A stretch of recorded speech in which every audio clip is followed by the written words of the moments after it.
August 6th, 1945. The first mission of its kind. The last person to have his hands on that weapon was me. A devastating new weapon is unleashed on the city of Hiroshima. Within weeks, the U.S. government mobilizes teams of scientists and soldiers to assess the damage. Directly from the pages of their report, The Science of the First Atomic Bomb, as told by the men who analyzed the effects of the explosion and the survivors who experienced them firsthand. All of a sudden, bam! Flash in the sky.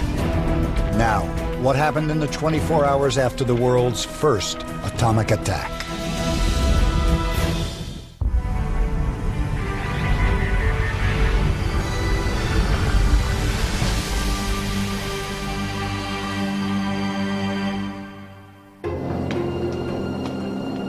On August 6, 1945, I was 23 years old. I was on board the Enola Gay B-29 flying to Japan.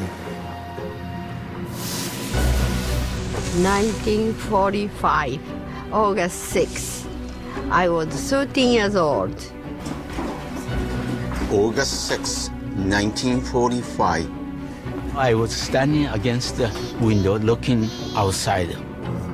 August 6, 1945. I was 8 months old baby, and this is the dress I was wearing that day. A day earlier, at a military base on Tinian Island in the Pacific, the world's first combat atomic bomb is brought out on the tarmac in preparation for delivery. The weapon's code name is Little Boy. Its conception is the most covert operation ever undertaken by the U.S. military. Some say it holds the power of the sun, the stars, the cosmos. But to the crew, the bomb looks like something much less cosmic. Little Boy was 10 feet long, weighing more than the biggest pickup truck you can buy. Morris Jepson is one of 12 Enola Gay crew members whose mission is to drop Little Boy on a yet-to-be-identified Japanese city. At 2:45 a.m., almost 12 hours after loading the 4.5-ton cargo, the mission officially begins. The Enola Gay takes off and heads west toward Japan.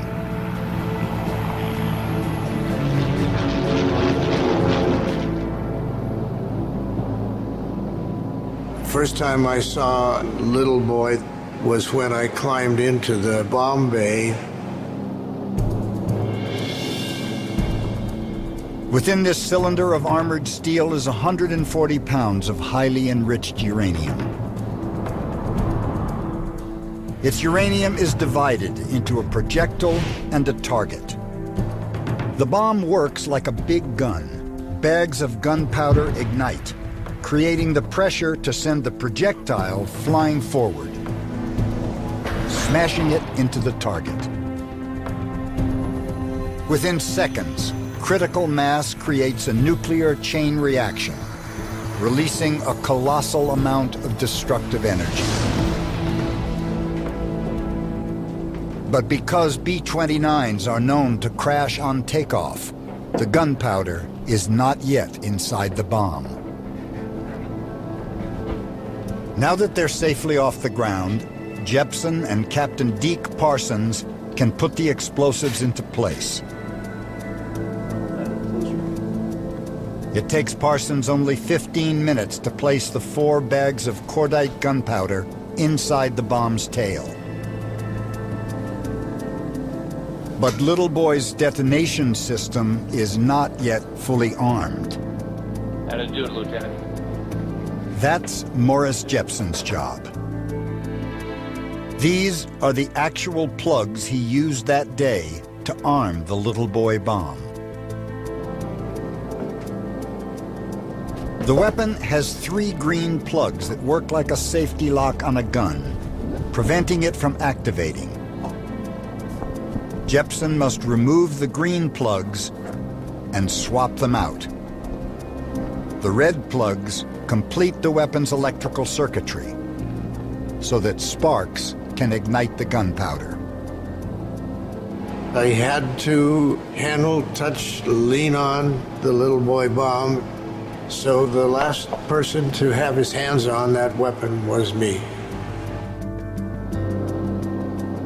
With the last red plug in place, the bomb is now alive.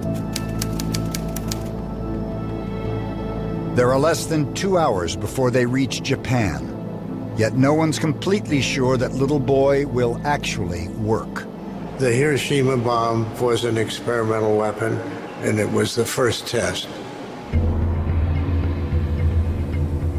3 Japanese cities had been chosen as potential targets for the attack. The primary is the port city of Hiroshima, located on the delta of the Ota River.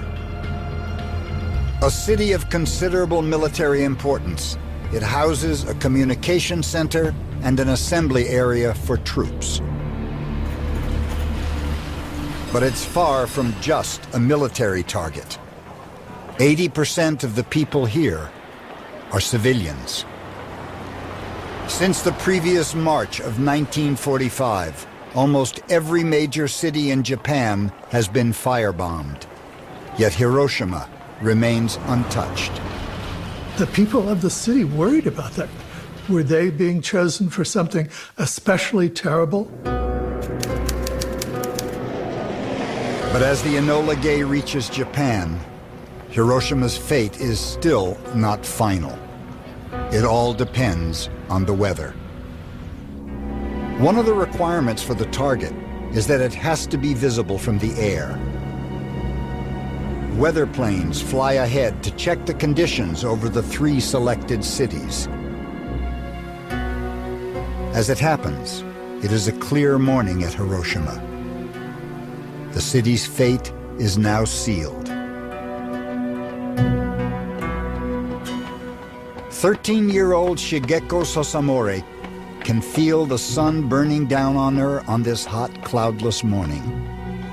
She runs to join schoolmates in their assignment to clear the streets for fire breaks in case of attack. I look up the sky. I saw the beautiful silver airplane and the white long tail and the blue sky. It looks beautiful.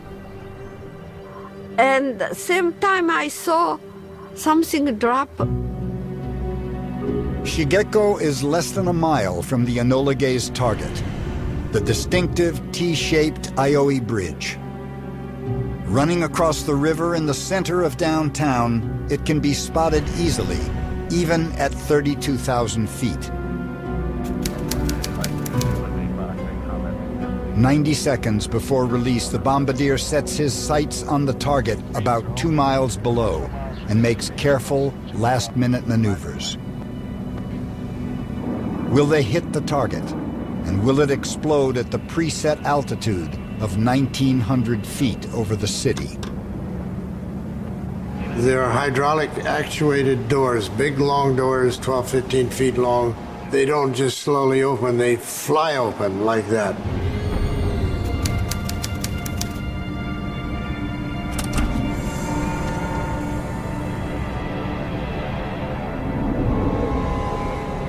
Jepsen and fellow crew members had done the math and expect the bomb to detonate at 42 seconds.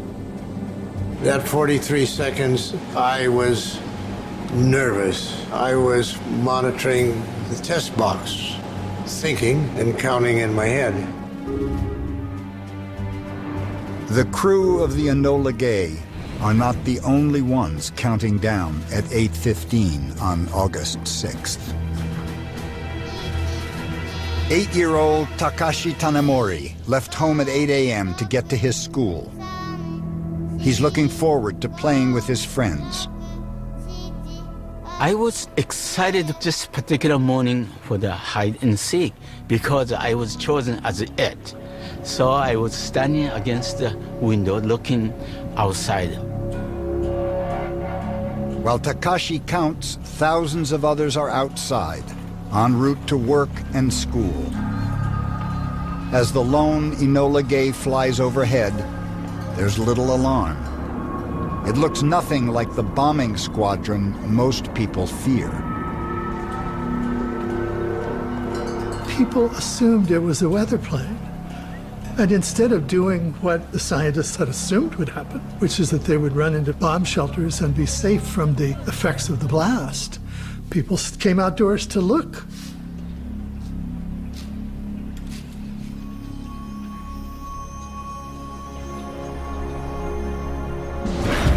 All of a sudden, bam! Flash in the sky. Pure white. I saw the bones on my fingers as though I was looking at X-ray. So intense. This is the only footage ever taken of this atomic explosion. Scant documentation of an event that changes the course of history. Within moments, the mushroom cloud is 10 miles high. It spreads 3 miles over the city, and it's more than 350,000 inhabitants.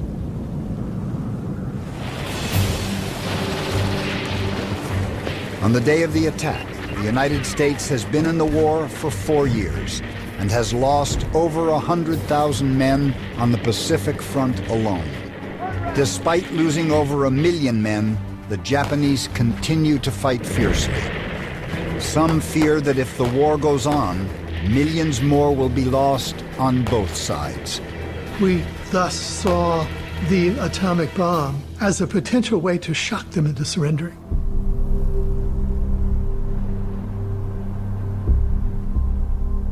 This radically new bomb reduces the living, breathing downtown of Hiroshima to a wasteland. 70,000 human beings are dead instantly. Another 70,000 injured. It's the highest death toll ever caused by a single weapon. Yet Japan continues to fight. 3 days later, on August 9th, the United States drops a second atomic bomb. This time on the city of Nagasaki. Another 40,000 die. Japan formally surrenders 3 weeks later. The world's bloodiest war is finally over. The Americans, when they think about Hiroshima, for them the narrative stops as the mushroom cloud erupts and the Enola Gay comes back home. And for the Japanese, that's exactly the moment at which the narrative begins. Just weeks after Japan's surrender, President Truman orders a report on the physical and medical damage inflicted by this new weapon. Hundreds of scientists, engineers, and military personnel are recruited for the job. Alongside occupation forces, special investigative teams arrive in Hiroshima. Working with Japanese scientists, they'll spend 10 weeks amidst the ruins, gathering intelligence. To comprehend the bomb's devastating power, the analysts break down the 3 major effects of the atomic explosion. Upon detonation, an explosion of energy is released into a small volume of air. This creates a searing white-hot fireball that flashes hotter than the surface of the sun. Gamma rays and neutrons from the breakup of uranium shoot outward as deadly, invisible radiation. As the fireball stops expanding, a wall of pressure, or blast wave, races out at more than 700 miles per hour.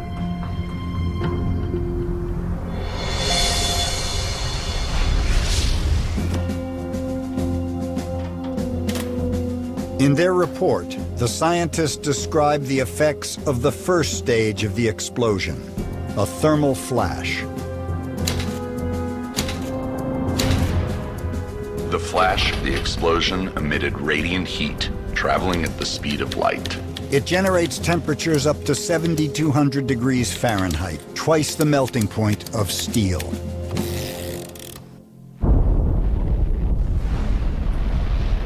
Because there's so little film footage of the explosion in Hiroshima, scientists look to atomic tests to help them measure the intensity of the heat. When the weapon detonates, an enormous amount of energy is released in a very short period of time. And a very large amount of the energy is released simply in the form of light and heat. The temperatures get extremely high, perhaps tens of millions of degrees. It's as if somebody could reach down into the center of the sun and place it in the atmosphere and let it release its energy.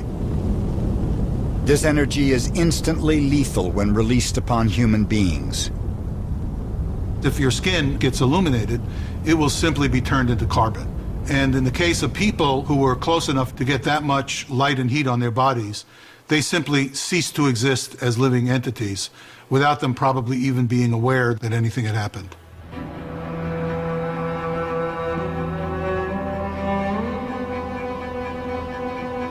It's impossible to know exactly how many citizens are turned into simple piles of carbon during those first few seconds. The U.S. military maps the casualties. Within a radius of 800 feet from ground zero, almost no one survives. Some exposed directly to the rays of the fireball seem to vanish completely. What remains are now called atomic shadows. These imprints of both people and objects can be found all over Hiroshima. What happened was that the light from the fireball shined on the ground, and it caused the concrete to actually darken. The light from the fireball was intercepted by this railing here, and so this bright area was not exposed to the extreme light of the fireball.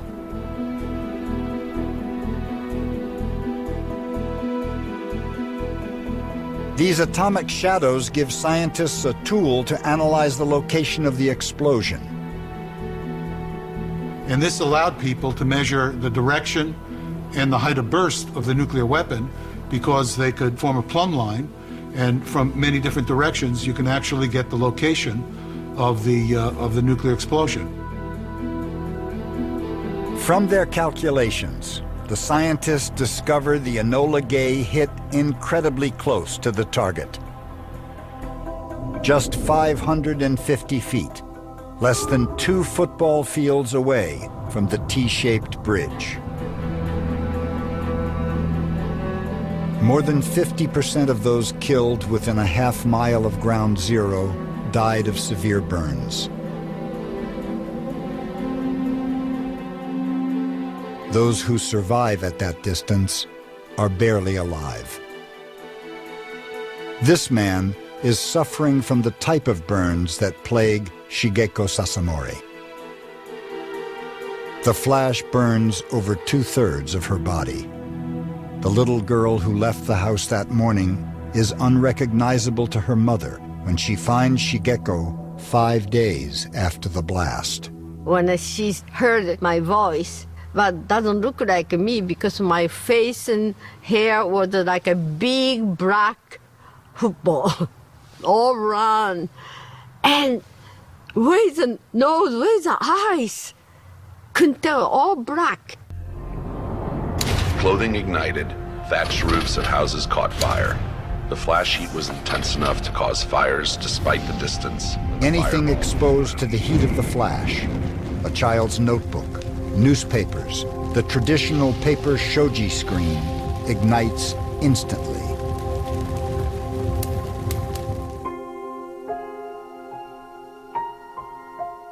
Temperatures higher than 3,200 degrees Fahrenheit fuse even roof tiles into unrecognizable shapes. This intense flash of light burned granite, burned steel, burned iron and glass.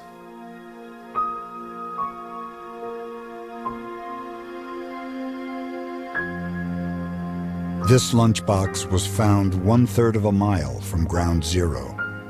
The schoolgirl it belonged to was about the same age as Shigeko. She was going about her daily existence with her lunch packed in there.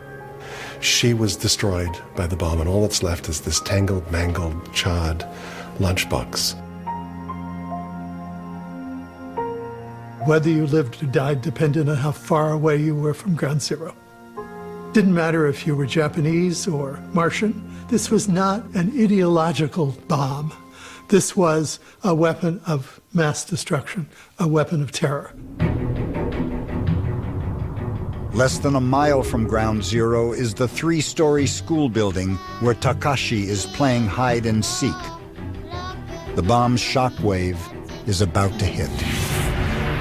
Now, I do not know exactly how it happened, but the school building, the collapse. The blast seems to hit upside the face. I do not know how long under the debris. Pitch dark. You cannot see anything, even my hands. From my nose, I could not see it. Takashi is not alone.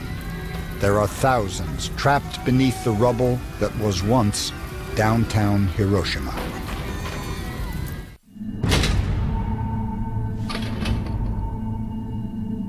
The blast wave created by the little boy atomic bomb flattens the city in less than 10 seconds. Over 60,000 buildings were destroyed or severely damaged by the atomic bomb. This represents over 67% of the city's structures. A full minute after detonation, the force of the shock wave jolts the crew of the Enola Gay 9 miles away, 29,000 feet in the air. There was a slapping effect on the airplane. It was the passage of a shock wave. And okay, that's expected. And then a few seconds and another smaller slap. And I don't think anybody on the airplane knew what that was. That second hit means the bomb has exploded as planned, 1,900 feet above the city. To understand the dynamic forces of shock waves, blast simulations are captured with high-speed photography. Upon explosion, a superheated bubble of air violently pushes outward, creating a shock wave. Now this shock wave, as it expands outward, will reach the ground and reflect off the ground, creating a combination of a reflected shock and a primary shock. And so on the ground, you will do much more damage than would otherwise be the case from the individual shocks. And this is why the attackers of Hiroshima and Nagasaki chose to detonate a weapon a couple of thousand feet off the ground, basically to maximize the destruction to the target. If Little Boy had been dropped on the ground, the Earth would have absorbed most of its energy.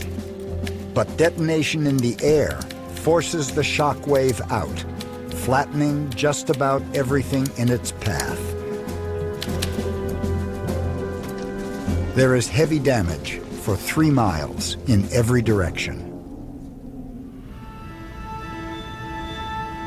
More than half a century later, the once devastated city of Hiroshima is completely rebuilt. Few visible scars remain from the bombing. But there is one building that stood almost directly under the bomb's detonation, and it is still here today as a symbol of peace. Once an exhibits building for local business and government, everyone inside was killed instantly. But the building still stands. The dome was built of copper, and copper melts at a low temperature.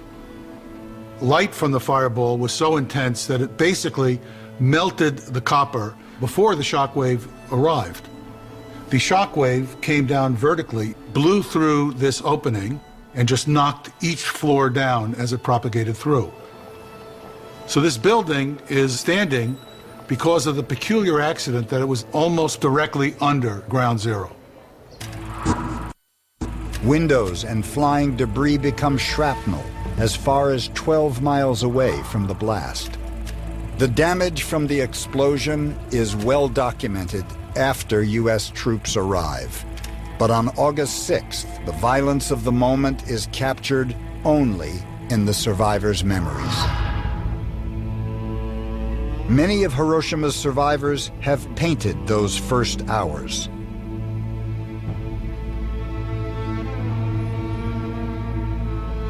Years later, Takashi Tanamori also wrote about them. Beneath the heap, I lay buried on my back, unable to move. Trapped less than a mile from ground zero, Takashi can no longer hear the cries of help from his classmates. A young soldier digs him out from beneath the rubble, but he's not out of danger yet. The soldier carrying me weaved in out of throngs of people who were screaming in agony, charred, dead or just barely alive, creeping, stumbling, dragging their feet, looking for any escape from a blazing inferno.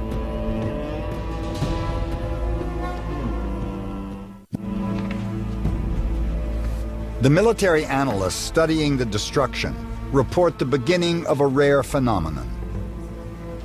In Hiroshima, fires sprang up simultaneously all over the wide, flat central area of the city. People don't seem to understand about this bomb that its main effect is fire. It's not as if a bomb started a fire in one corner of a street and the fire slowly worked its way up to the other corner. Everything was lit instantaneously. These small flames represent the many fires burning in Hiroshima. Fires that were set not only by the initial flash, but also by the collapse of gas lines and broken cooking stoves. The fires could be seen by the Enola Gay's crew from almost 30,000 feet above the city. What they saw really rather horrified them. Down on the ground was a spreading mass of flickering lights, which had to be flames of things burning. There were fires everywhere. And one of the crew said, I looked for a while and counted for a while, and then I stopped counting. And now the comprehension of what was going on down there was settling on people's minds, including mine, that there was bad destruction and loss of life down below. And the hope in everyone's mind was that explosion was of a magnitude that it might affect the end of the war, which it did. The flaming points of light below the Enola Gay are about to turn into something much worse.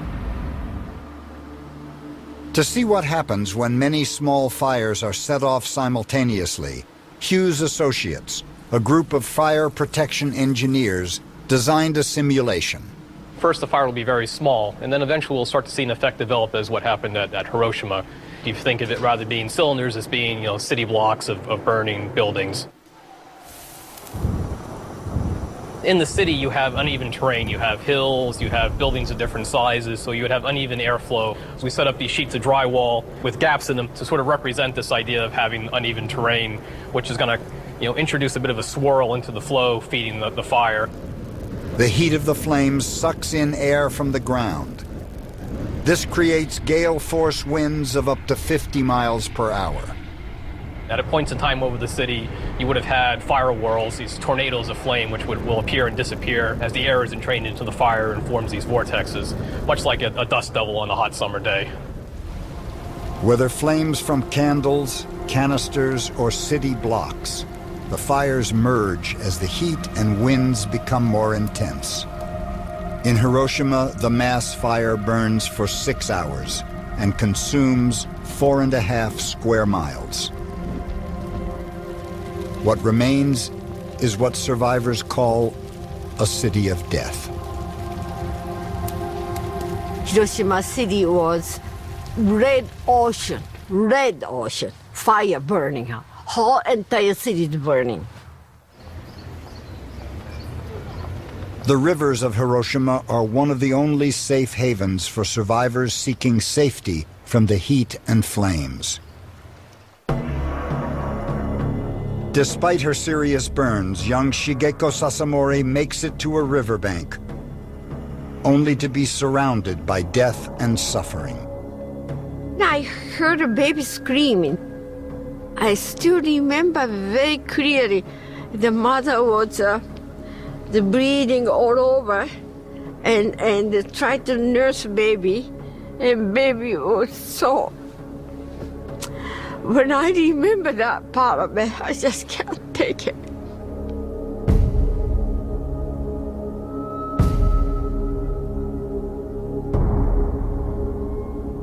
The river is choked with floating corpses.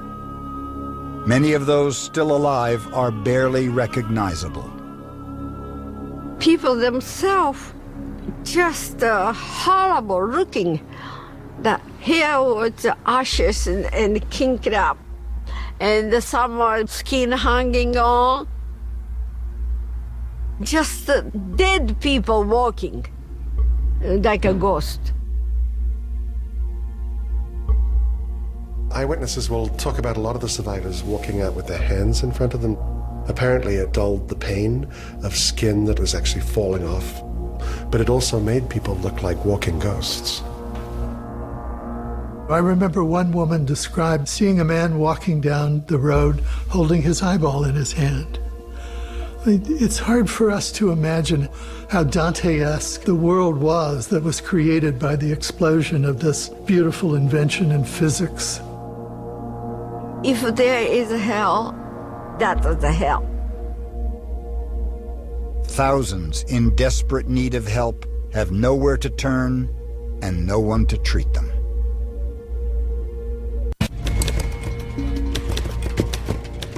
Medical facilities, crowded into the heart of the city, were crippled or wiped out by the explosion. The impact of the atomic bomb The normal fabric of life in Hiroshima is shattered. Before the attack, there are more than 200 doctors in the city. 90% are killed or injured that day. The scale of destruction was so enormous. It's not just the tens of thousands of dead and incinerated bodies. There are hardly any hospitals functioning, hardly any doctors functioning. You have thousands of people dying, gravely ill, with very little infrastructure to help them. Of the area's 45 hospitals, only 3 were usable. But more than the city's infrastructure is wiped out. When you destroy a city, you're destroying the intricate web of social and personal connections. One of the horrors for the survivors was that their world had been burned away, and they were left with their burns, trying to decide where the world was. People who had managed to survive the attack are suddenly struck down with a mysterious illness, some called Disease X. Thousands of survivors report vomiting, purple sores, and hair loss in the days and weeks after the blast. The U.S. government knows it's radiation poisoning, but they don't fully understand it. The only studies that had been done prior to that time had been done on rabbits. There was almost no literature about whole body exposure of human beings. 2 years after the bomb was dropped, the U.S. government creates the Atomic Bomb Casualty Commission, the ABCC. Their mission is not to treat the survivors, but to observe and study them, to see what radiation exposure would do to their health and mortality. Koko Tanemoto Kondo was one of their subjects. Less than a mile from Ground Zero, Koko was an 8-month-old baby in her mother's arms when the bomb exploded. This is the area where our house was located. Now it's a new building. It's kind of difficult to tell, but yes, this is the place. 8:15. I was with my mother.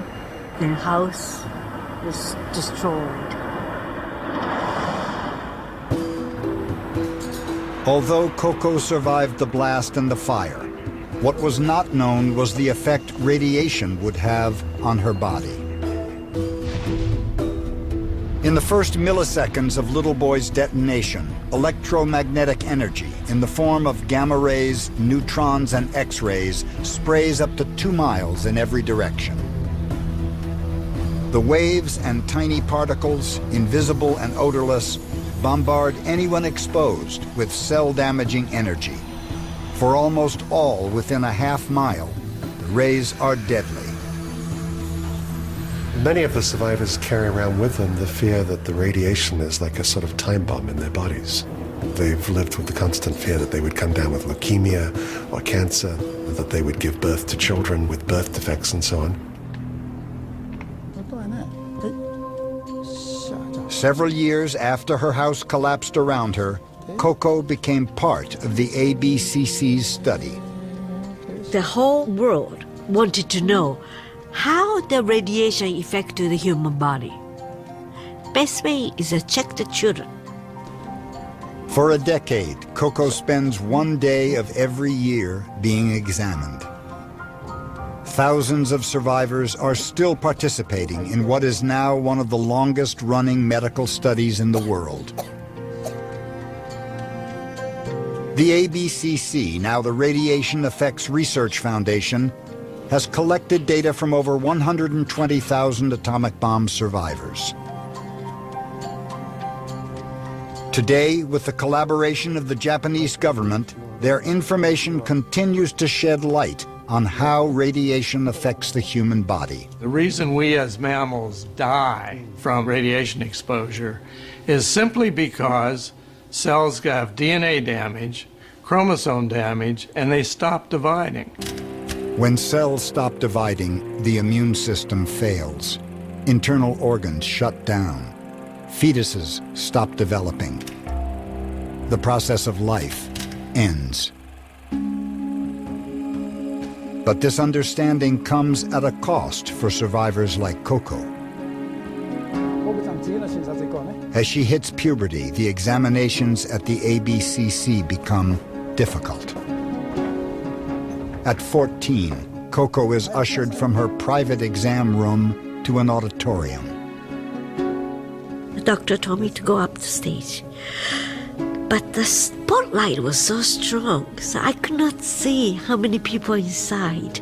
But I could hear the different languages, so I could guess, oh, this must be the doctor's meeting. Did she put on any weight? Then doctor said,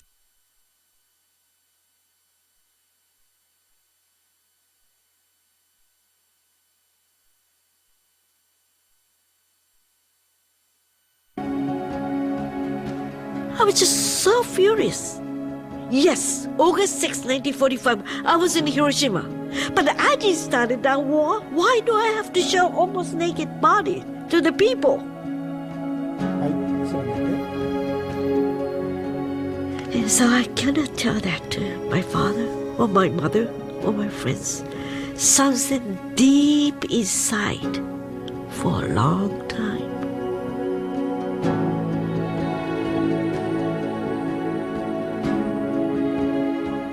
It's quite reasonable that they might feel they were being treated like guinea pigs. But because they have been so faithful and loyal and contributing, their legacy is that their information is going to benefit all of mankind.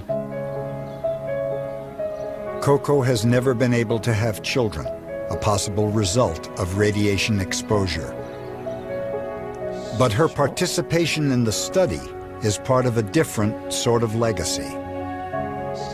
The ABCC data is used to help treat others exposed to radiation, like the victims of Chernobyl. When I heard that, I was pleased that my data is useful for others. Today, scientific details about radiation studies are freely shared internationally. But there are other aspects of the atomic bombing of Hiroshima that are not easy to uncover. Secrecy has always enshrouded the world of atomic science, from the conception of the bombs even to today. For years, the U.S. government confiscated and suppressed nearly all images and first-person accounts of the bombing of Hiroshima and its immediate aftermath. It wasn't until 1952, 7 years after the bomb fell, that these images, the only photos taken on the day of the bombing, were made public.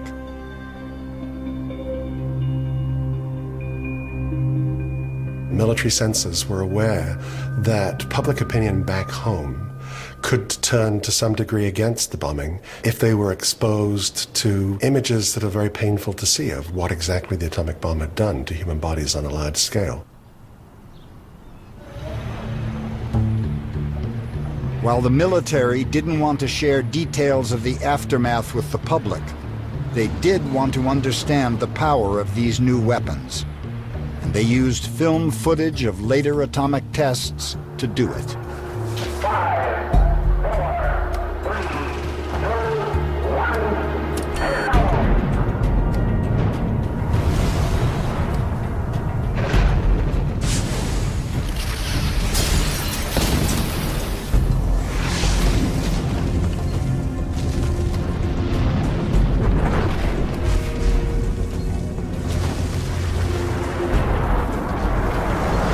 The footage showed not only effects of the heat ray and shock wave on different materials and structures, but by studying the explosion itself, analysts could measure a weapon's distance and yield. Many of these films were placed under lock and key and to this day remain classified.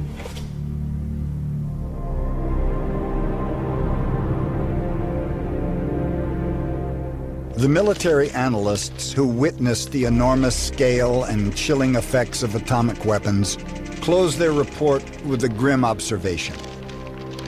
There is no more forceful argument for peace than the sight of the devastation of Hiroshima.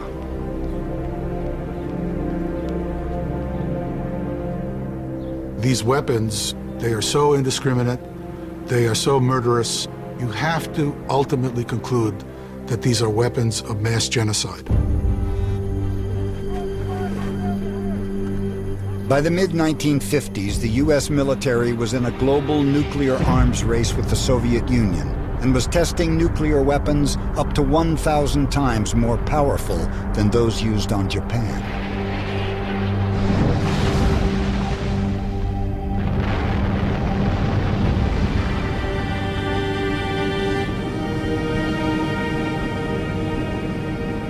We're balanced on a knife edge.